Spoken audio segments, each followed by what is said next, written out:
Evan Burnaby's accounting firm works with realtors. He got an email in March, seemingly from one of his clients. And it basically stated, hey, I'm having issues with my bank. I need to update my bank information. Here's my routing and account number as follows.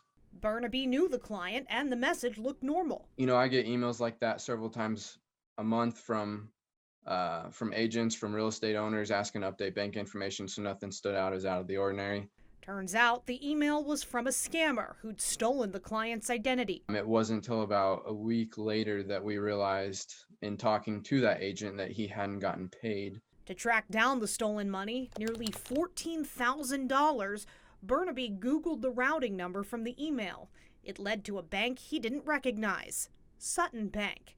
It's based in Seneca County, Ohio, and has 8 branches.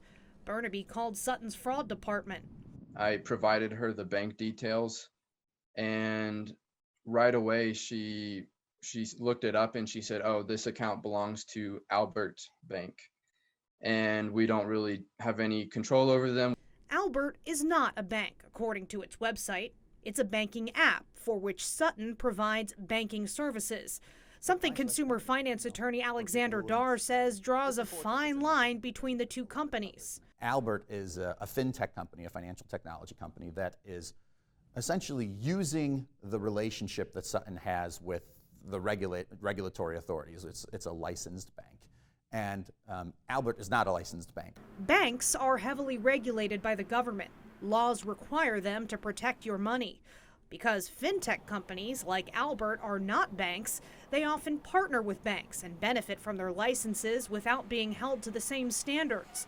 Dar says that means, under the Electronic Funds Transfer Act, that Sutton Bank is responsible for protecting consumers from fraud involving Albert accounts.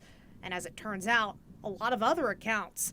Sutton issues prepaid cards for Cash App, FanDuel, and dozens of other fintech companies. It's crucial that community banks embrace innovation. One way to do that is to partner with fintech companies. Mark Dabberton is the chief compliance officer for Sutton Bank. He tells me if you have Cash App, you have one of these debit accounts. He says smaller banks can collect higher fees on debit transactions than the larger banks do.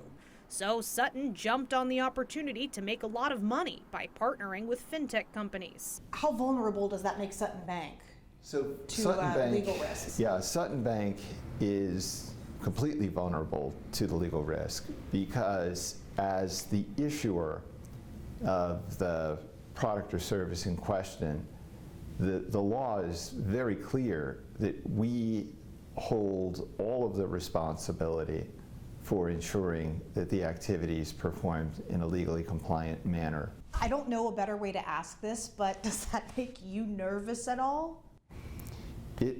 Yes, and I think it's a healthy, I wouldn't call it nervousness, I would call it an awareness that everybody, who works for us has to have. After having no luck getting his money back through Albert's customer service, which claims to only operate via email and text, Burnaby filed a claim through the FDIC. That's the federal agency that insures bank deposits. Half of what was deposited into the fraudulent account was still there, so Burnaby eventually got it back. Albert told Burnaby they closed the account, but the other half of the money is gone. Alexander Dar's advice to protecting your pocketbook? Be engaged with your financial transactions because you do have these rights, but they have to be executed. You have to exercise your rights.